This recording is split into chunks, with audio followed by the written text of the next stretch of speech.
The autumn sunlight streams through my windows, creating golden patterns across the dining table I spent 3 hours arranging.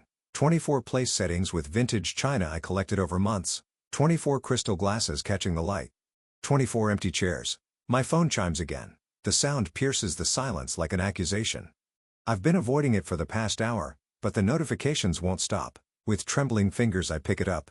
The weight of it suddenly unbearable. The screen illuminates with a flood of social media alerts. And there they are, all of them. Mom and Dad beaming beside Brandon, in what must be his new apartment. Aunt Susan raising a champagne flute. Uncle Robert with his arm around my cousin Melissa. Grandmother looking frail but happy in the corner of the frame. My mother's caption reads, "So proud of our boy's first home purchase. The Taylor family is celebrating Brandon's big milestone." I swipe to the next photo. More family, more smiles, more champagne. Then a video starts playing. Brandon, his perfectly white teeth flashing as he laughs with two of our cousins. Macy's always showing off with her fancy renovation posts. Today is my day. The phone slips from my hand, clattering onto the table. I press my palm against my mouth, but it doesn't stop the sob that escapes. Tears blur my vision as I stare at the untouched appetizers. The wine I splurged on because Dad loves a good Cabernet. The homemade rolls cooling in their basket. Just hours ago, I was humming as I moved around this kitchen. I woke before dawn, too excited to sleep.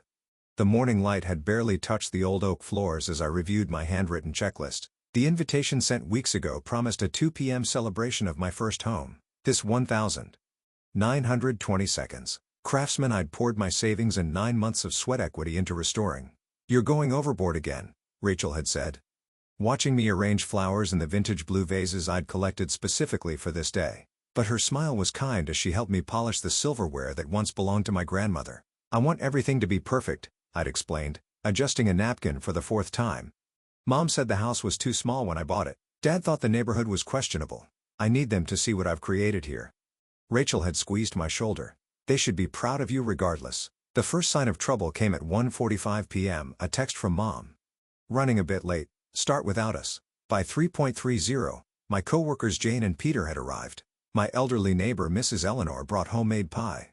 3 friends from college showed up with wine and heartfelt hugs, but no family. By 4:15, I'd called my parents 7 times, straight to voicemail. Brandon wasn't answering either. My text to aunts and uncles went unread. At 5:08, Aunt Susan finally answered. "Honey, aren't you coming to Brandon's housewarming?" she asked, the background noise nearly drowning her voice. "He bought an apartment downtown. Everyone's here celebrating." "Your parents said you knew." My throat tightened. "Brandon rents his apartment. He didn't buy anything." A pause. "Well, that's not what he told everyone. Anyway, he scheduled this last week. Said it was important to him. I sent invitations to my housewarming a month ago." I whispered. "Today, at 2 o'clock. Another pause. Longer this time. "Oh dear. Well, we're all here now, but maybe you could stop by later, after your little gathering?" I hung up. Now I sit surrounded by empty chairs meant for people who chose not to come.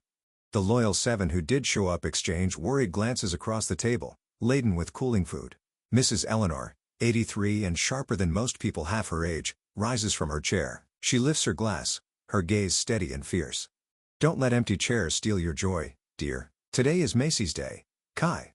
The others raise their glasses. Rachel leans close, her voice soft against my ear. "This is your real family, Macy. The ones who choose to be here." My phone lights up again. Mom calling.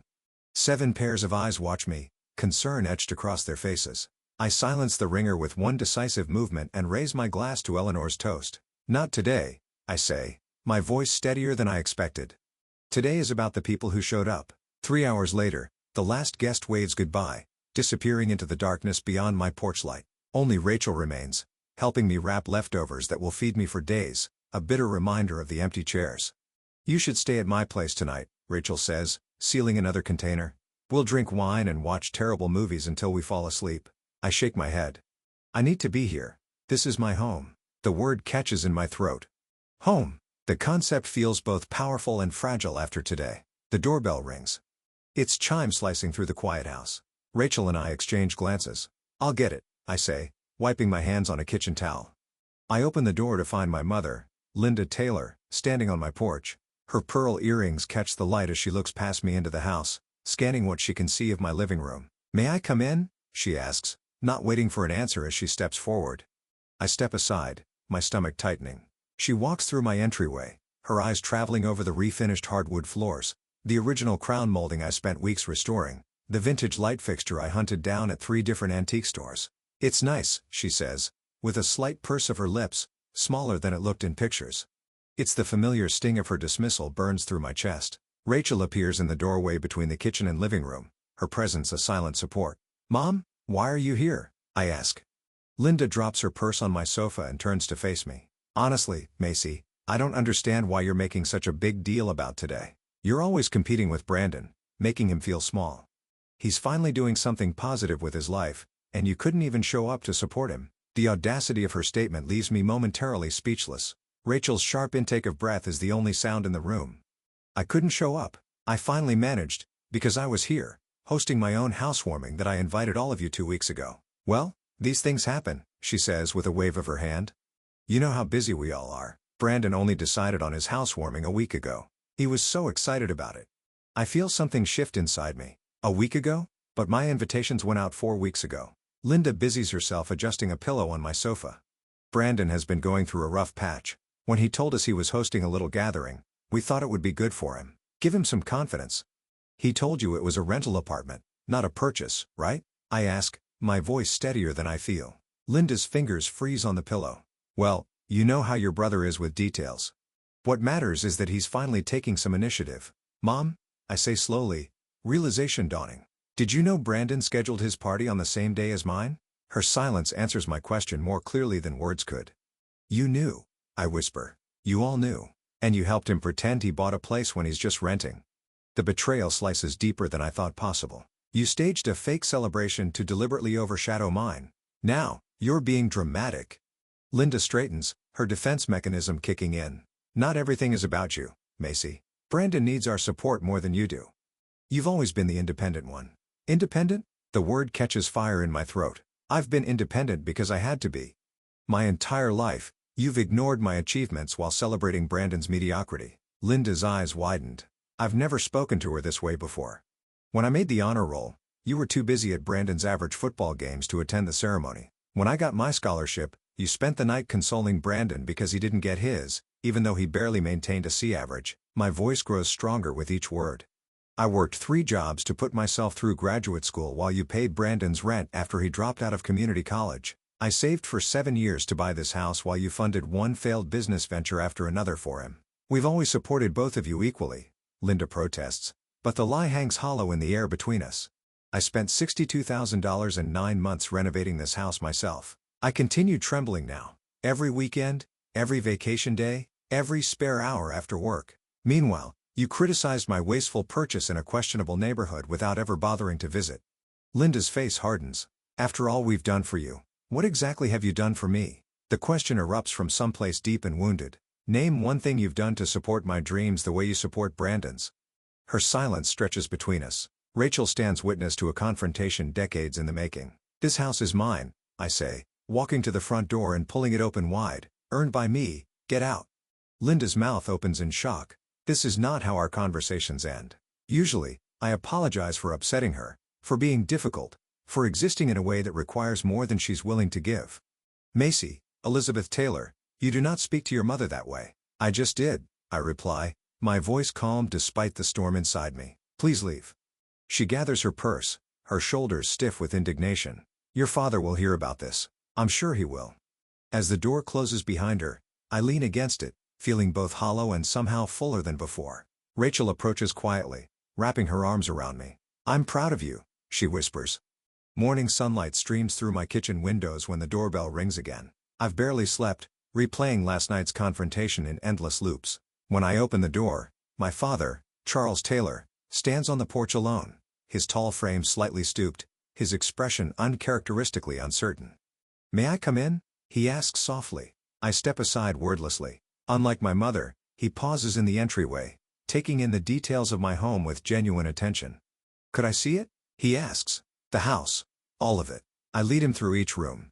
The kitchen with its restored original cabinets, the living room with built-in bookshelves I sanded by hand, the office where I work remotely 2 days a week, the guest bedroom that Rachel helped me paint a soft sage green. In my backyard, he stops by the vegetable garden beds I built last month. "You did all this yourself?" he asks. Most of it, I answer. Friends helped with the bigger projects. He nods slowly. It's beautiful, Macy. You've created something special here. The compliment, the first genuine one I can remember from him, lands awkwardly between us. Brandon told everyone he bought the place, he says suddenly. We knew it wasn't true. The confirmation of their deliberate deception still stings, even though I already knew. Your mother is very upset, he continues. I recognize the familiar pattern, the attempt to re-establish control through guilt. Perhaps if you apologized, we could put this behind us. I won't apologize for telling the truth, I reply, or for expecting basic respect. His expression hardens slightly. You know, Macy, we're not getting any younger, and our estate. I don't need your money, I interrupt. I never did. Something shifts in his face, anger, perhaps, at losing the leverage he thought he had. But in that flash of emotion, I see something else, the pattern that has defined my entire life. You gave Brandon 3 business loans, I say quietly. The sports equipment shop that closed in 6 months, the food truck he sold after 3 weeks, the investment scheme was actually a pyramid scheme. He has potential, my father replies automatically. He just needs support to find his way. And what about me? Did I ever have potential worth supporting? His silence speaks volumes. A car pulls into my driveway. Rachel emerges with an older woman I recognize as her friend, Dr. Elaine Foster. Behind them, Mrs. Eleanor parks her ancient Buick, stepping out with a covered dish in her hands. My phone chimes with messages from coworkers who attended yesterday, sending photos and supportive texts. I should go, my father says, watching the arrivals with a frown. Your mother expects you to call and apologize. The family has been through enough drama. You can't threaten me with family estrangement when that's already my reality, I reply, walking him to the door. He pauses on the threshold. This isn't how family treats each other, Macy. I know, I say quietly. That's the problem. As the door closes behind him, I lean against it, exhaling slowly. Dr. Foster approaches, her kind eyes assessing me with professional interest. That's the first step, she says gently, recognizing the pattern. The little red notification dot on my Instagram app has been haunting me for 7 days. Every time I unlock my phone, it stares back, daring me to peek at the damage my family continues to inflict. I'm sitting in my home office, surrounded by the pale green walls I painted myself, when my phone buzzes with another text. Aunt Susan again. Your mother is very upset. When are you going to apologize? I set the phone down on my desk without responding. The wooden surface still smells faintly of lemon oil from yesterday's polishing.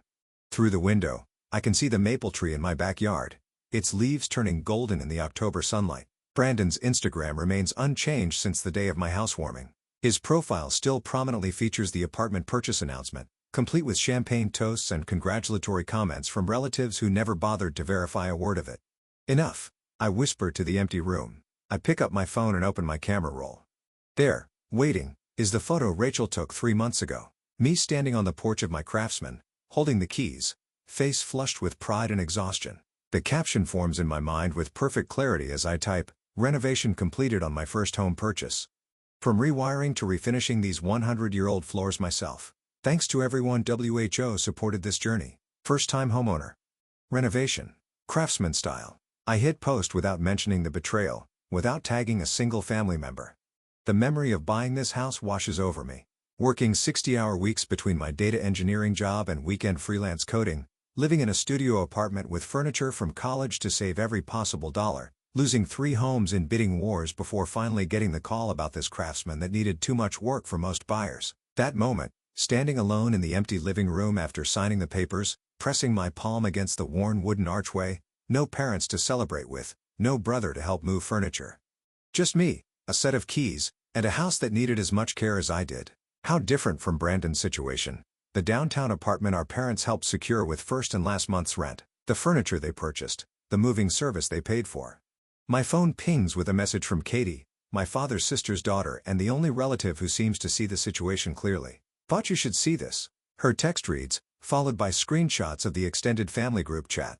My stomach tightens as I scroll through the messages. Aunt Susan, the situation with Macy is getting out of hand.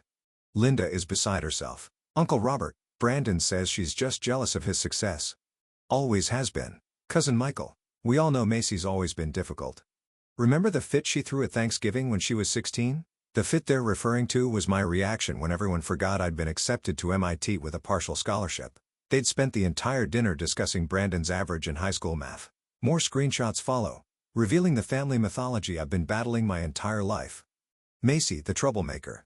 Macy, the overly sensitive. Macy who needs to try harder to get along. The weight of their collective dismissal feels like concrete hardening around my chest. Later that day, Dr. Foster's office smells like sandalwood and old books. The leather chair creaks slightly as I shift my weight, recounting the family chat messages.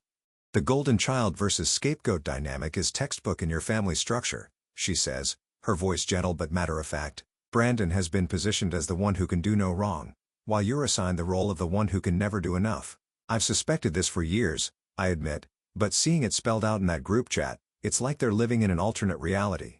Dr. Foster leans forward slightly. What would your life look like if you stopped seeking their approval? The question hangs in the air between us. For a moment, I can't breathe. I'd be alone, I whisper finally, cut off completely. Are you sure? She gestures toward the window.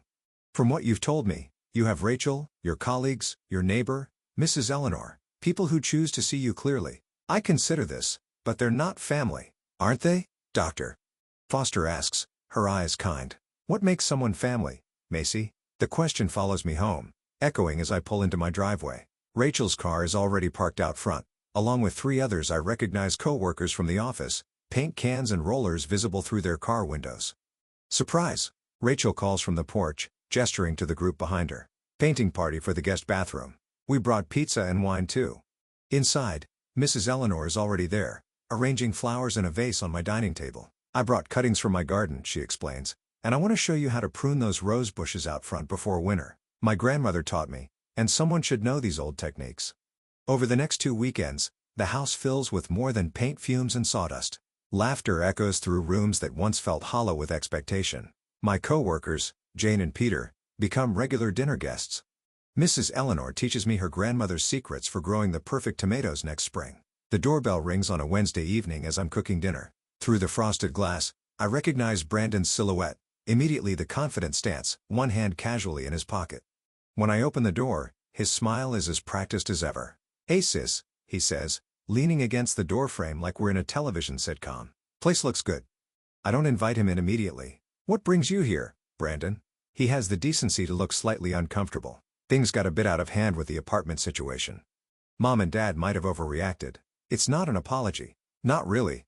I step aside and let him enter, watching as he assesses the house with new eyes. Listen, he says, circling back to his actual purpose within minutes. I've got this investment opportunity. Real estate development downtown. Small buy-in, big potential. I thought of you since you're into property now. The familiar pattern unfolds like a worn map. Brandon needs money. Brandon comes to Macy. Brandon expects Macy to provide. How much? I ask, more curious than anything. Just $15,000 to start.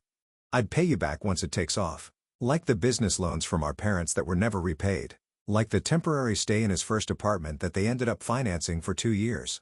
I look at my brother. Really look at him. Perhaps for the first time, the charming smile that doesn't reach his eyes. The expectation of compliance is so deeply ingrained he doesn't even consider I might refuse. You've never seen me clearly, I say quietly, and I finally see you. His face hardens slightly. What's that supposed to mean? It means no, Brandon. I won't be investing in your project. After he leaves, I make a decision that surprises even me. I called my mother and agreed to Sunday dinner at their house. But first, I met with Dr. Foster to prepare. Remember, she says during our session, they'll try to pull you back into old patterns. You don't have to respond the way you always have. Rachel will be waiting nearby, I tell her, just in case. Good. What boundaries are you establishing before you go? I count them off on my fingers. I'll leave if they belittle my house or my choices. I won't discuss lending money to Brandon. I won't stay longer than 90 minutes. Dr. Foster nods. And what's your purpose in going? To see if honesty is possible, I reply. To see if there's anything worth salvaging. Sunday arrives cold and clear.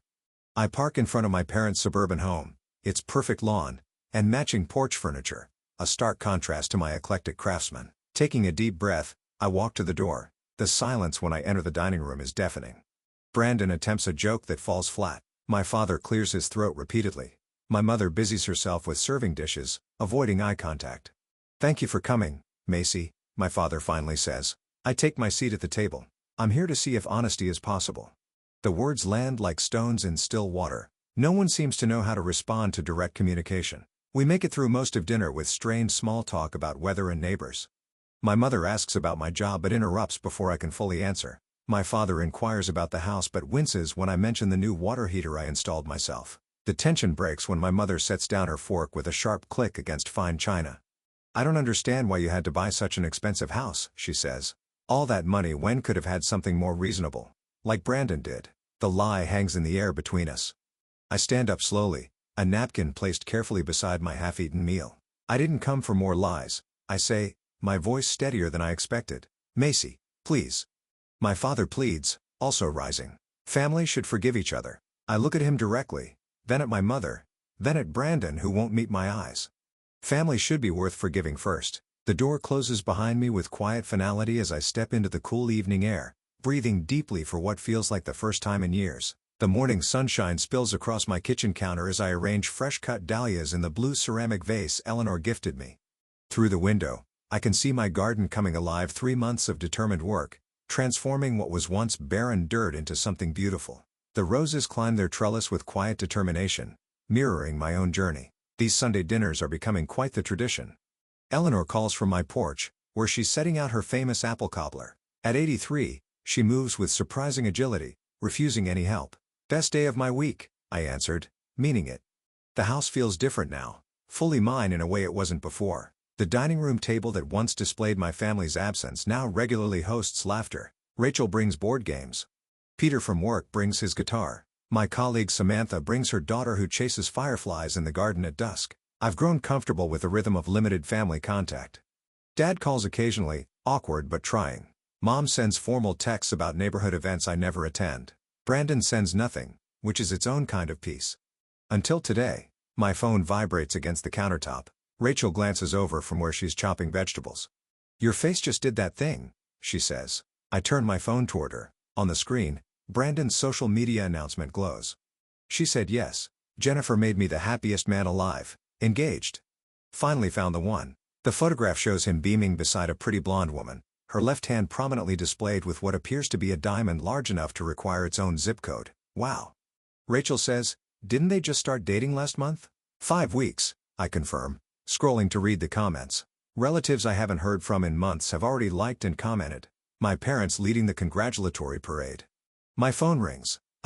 Mom's name flashes on the screen. "Macy." Her voice is unnaturally bright when I answer. "Have you seen Brandon's wonderful news? We're just thrilled. Jennifer is absolutely perfect for him." I press my fingertips against my temple. "Congratulations. We're planning an engagement party in 3 weeks. The whole family will be there." She pauses meaningfully. "This is important, Macy. Family obligations come first, especially for something this significant." The familiar pressure builds in my chest, the weight of expectations wrapped in guilt. "I'll think about it," I say, instead of my usual automatic agreement. "Think about it?" Her voice rises. "This is your brother's engagement. After everything we've done for you. I need to go, Mom. Sunday dinner guests arriving." I end the call before she can respond, my hands surprisingly steady. Within the hour, my phone fills with messages from aunts, uncles, and cousins, all variations on the same theme. Family comes together for important moments. Your brother would be there for you. Time to put differences aside. The most telling comes from Aunt Susan. Your mother mentioned you might help with wedding expenses since Brandon is between opportunities again. Rachel reads over my shoulder and makes a sound between a laugh and a snort. Of course, the golden child needs another bailout. Dr. Foster's guidance from our last session echoes in my mind. You don't need to respond to every crisis. Selective engagement protects your peace. I craft one careful message and send it to Brandon. Congratulations on your engagement. I wish you both happiness. Nothing more, nothing less. The others receive variations of, thank you for letting me know. I'll consider my schedule when the invitation arrives. Look at you, setting boundaries like a champion, Rachel says, squeezing my shoulder. Dr. Foster would be proud. I agree, surprised by the lightness in my chest where dread usually lives. Sunday dinner unfolds with the comfortable familiarity of the chosen family. Eleanor tells stories about her late husband's gardening disasters. Peter plays a new song he's working on. Rachel teases Samantha about her crush on the new IT director. No one mentions weddings or family obligations or my duty to show up and pretend. No one suggests I should help pay for someone else's celebration. No one questions my worth. 2 days later, an unfamiliar number appeared on my phone. Is this Macy? It's Jennifer, Brandon's fiancée. My grip tightens. Yes, I hope this isn't inappropriate, but I'd like to meet you. Just us. Her voice lacks the polished charm Brandon typically seeks in women. There's something refreshingly direct about her. May I ask why?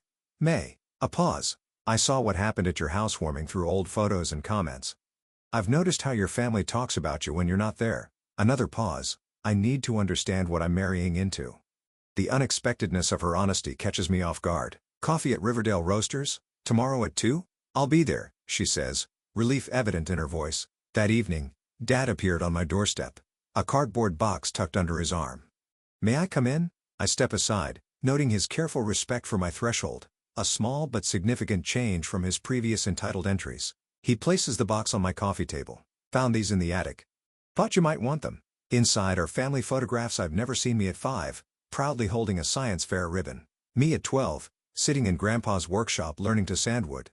Me at 16, beaming in front of the used car I bought with my own savings. I took these, Dad says quietly. Your mother thought it was silly to waste film on everyday moments. My throat tightens as I lift a photo of myself in a graduation cap and gown, face alight with achievement. Dad stands beside me, a rare smile on his face. We failed you, he says simply. I failed you. The words I've waited decades to hear land with surprising weight. Not satisfaction, not triumph, just a complicated ache. Brandon told everyone the engagement ring is paid for. He continues, staring at his hands. It's not. He used Jennifer's credit card with promises to pay her back. I wait, letting him sit with his complicity. Your mother wants me to convince you to attend the engagement party, to bring a generous gift. He meets my eyes directly. She doesn't understand that things have changed. Outside in my garden, Eleanor's wind chimes signal a shifting breeze. Some things have changed, I agree.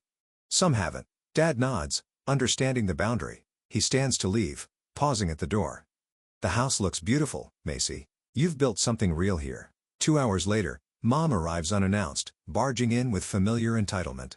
This ridiculous distance has gone on long enough, she announces. You will attend Brandon's engagement party and behave like family, or you won't be family. It's that simple. The threat that once would have devastated me now feels strangely powerless. That's not a choice you get to make anymore, I tell her, my voice calm. Her face reddens. After everything, I'll decide about the party on my own terms. You can show yourself out. The following afternoon, Jennifer and I sit in the corner of Riverdale Roasters. She's nothing like Brandon's usual girlfriends. No artificial polish. No calculated charm. My parents divorced when I was 12, she explains, stirring her coffee. My father was like Brandon in many ways, charming. Always the victim, never responsible. My mother enabled him until she couldn't anymore. Understanding passes between us. Are you sure about marrying him? I ask. Her smile is sad. No, but I need to see this clearly before I decide. I consider my response carefully. I'll come to the engagement party, I tell her. Not for them. For me and for you. Later, in my garden, Eleanor helps me deadhead roses as the setting sun casts long shadows. Will going back into that environment hurt you? She asks, her weathered hands gentle with the blooms. I consider the question. Perhaps, but I'm not the same person they think I am. Eleanor nods, wisdom in her eyes. Family isn't who you're born to. It's who sees you truly. 5. I look at my house, windows glowing with warm light, garden taking root, strength visible in every repair and renovation I've completed with my own hands. This house taught me what family should be, I say, realizing the truth of it as the words leave my lips. People who show up, people who stay, people who see you even when it's not convenient or comfortable. The evening breeze carries the scent of roses and freshly turned soil, growth and boundaries intertwined. On the engagement day, the cream-colored walls of the Westbrook Country Club blur past as Rachel and I walk through the entrance. The weight of my decision to attend Brandon's engagement party sits heavy on my shoulders, but my spine remains straight, my chin lifted. You look stunning, Rachel whispers, squeezing my hand. Simple elegance beats showing off any day. I chose a forest green dress that skims my figure without drawing attention. No statement jewelry, no elaborate hairstyle.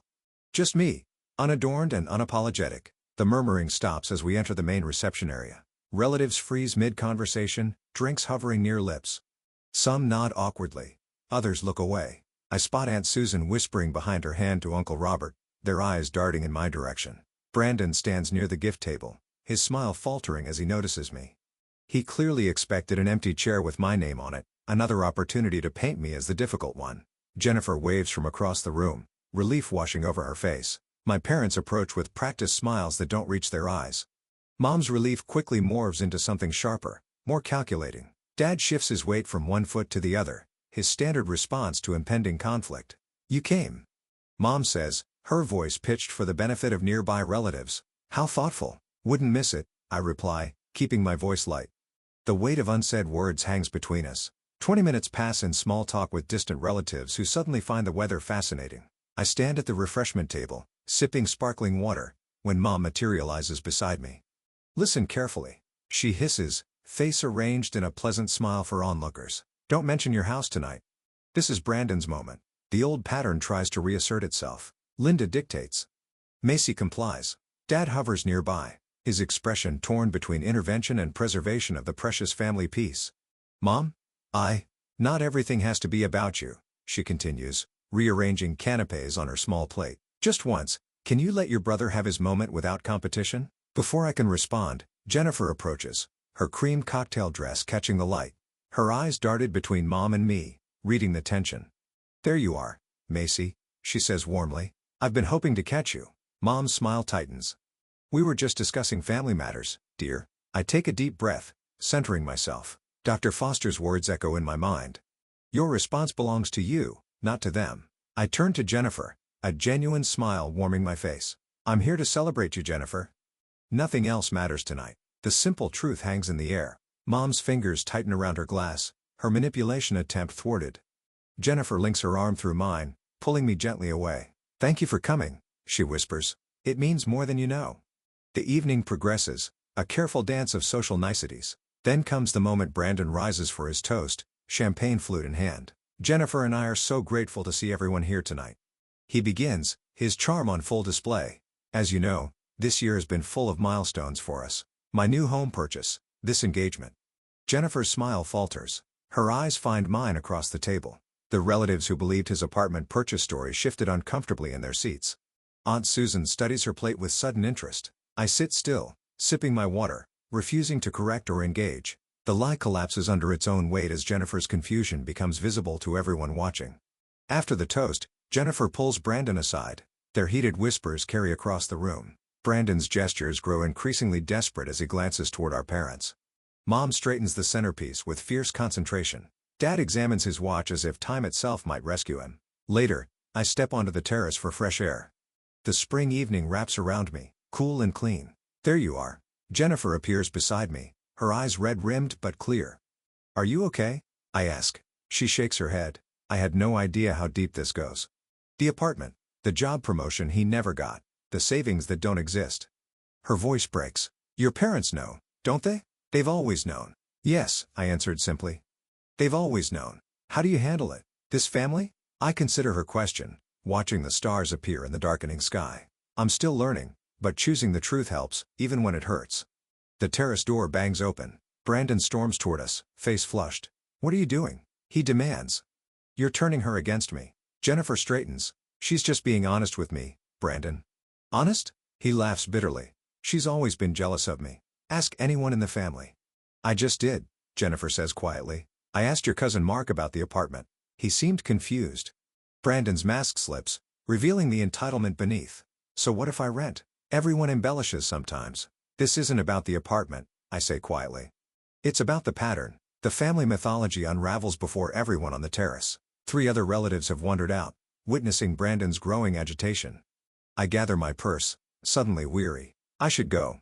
Mom appears in the doorway, her voice tight. Macy, don't make a scene. Dad steps forward, his face lined with something new recognition. Let her go, Linda. We've done enough. The simple statement hangs in the night air. Mom stares at him, shocked by this deviation from the script. I walk past them, head high, steps measured. The relatives part like water, their expressions ranging from confusion to dawning understanding. Outside, the spring air fills my lungs. Rachel waits by the car, a question in her eyes. Ready? She asks. I look back at the country club, its windows glowing with light. Inside, the truth has finally broken through. Whether they embrace it or continue denying it no longer dictates my peace. Yes, I answered. I'm ready. The sunlight filters through new curtains, painting golden patterns across my dining table. A year has passed since I sat here, surrounded by empty chairs. Today, 8 place settings await, with vintage blue vases holding roses from my garden. 8 chairs that will be filled by people who choose to be here. I run my fingers across the oak table, remembering how it felt that day when my phone revealed the truth about my family. The memory stings less now, dulled by time and healing. Foster calls this progress. Something smells wonderful, Rachel says, appearing in the doorway with a bottle of wine. She's been here since dawn, helping prepare for tonight's dinner. Our Sunday tradition for almost a year now. Eleanor's recipe, I answer, smiling as I adjust a napkin. She swore her pot roast could heal anything. The walls around us tell our story better than words could. Photos of my chosen family fill spaces once reserved for blood relatives. Rachel and I painted the living room. Peter and Jane from work helping install bookshelves. Mrs. Eleanor taught me to plant hydrangeas before her health declined last winter. You should see the garden, I tell Rachel, leading her to the back door. It's wonderful. Outside, the yard has transformed from barren dirt to vibrant life. Eleanor's gardening lessons weren't just about plants. Gardens teach patience, she told me during our therapy sessions. Some relationships bloom quickly, others take seasons of care, and some never take root at all. Dr. Foster and I meet monthly now instead of weekly. Yesterday, she asked what I've learned in a year. I've learned to build fences, I answered. Not just the white picket one outside, but boundaries that protect what matters. At work, I mentor Alexis, a young engineer whose mother criticizes her career choices. Yesterday, she texted, "Your advice changed everything. I told Mom no to the family reunion." First boundary ever. The doorbell chimes, pulling me back to the present. Rachel squeezes my shoulder before I answer it. My father Charles stands on the porch, holding a potted plant, uncertainty etched across his face. Our monthly coffee meetings have been awkward but honest steps toward something new. "I thought your garden might have room for this," he says, offering a small lilac bush. "Your grandmother had one at our first house." I accept it with a genuine smile. It's perfect for the corner bed. Inside, Charles takes in the transformed space, the home my mother still refuses to visit. She remains locked in her narrative where Brandon deserves endless chances, and I remain ungrateful. Brandon blames Jennifer for leaving him after the engagement party truth came out. Last I heard, he moved back home, still spinning stories about opportunities just around the corner. The doorbell rings again. More chairs fill as my chosen family arrives. Laughter echoes through rooms once filled with silence. Charles watches from the periphery, his presence both foreign and familiar. When everyone is seated, Mrs. Eleanor's empty chair, an honored absence among us. Jane raises her glass. "To the house that truth built," she says, echoing Eleanor's words from her final visit. Later, as twilight softens the edges of the day, Charles finds me on the porch. "You built something beautiful here," he says quietly. "In this house and in your life." I hear what remains unspoken. Regret, admiration, the complex tangle of a relationship that may never fully heal, but might still grow into something true. Inside, more friends arrive for dessert. My home glows with warmth visible from the street, so different from that empty house of a year ago. I welcome new guests at the door, catching glimpses of the family I've created. The realization settles in my chest like a deep breath. True family sees you clearly and chooses to stay. As night falls, I look back at my home filled with conversation and connection. Sometimes you set a table for 24, but only 8 show up, and those 8 become everything.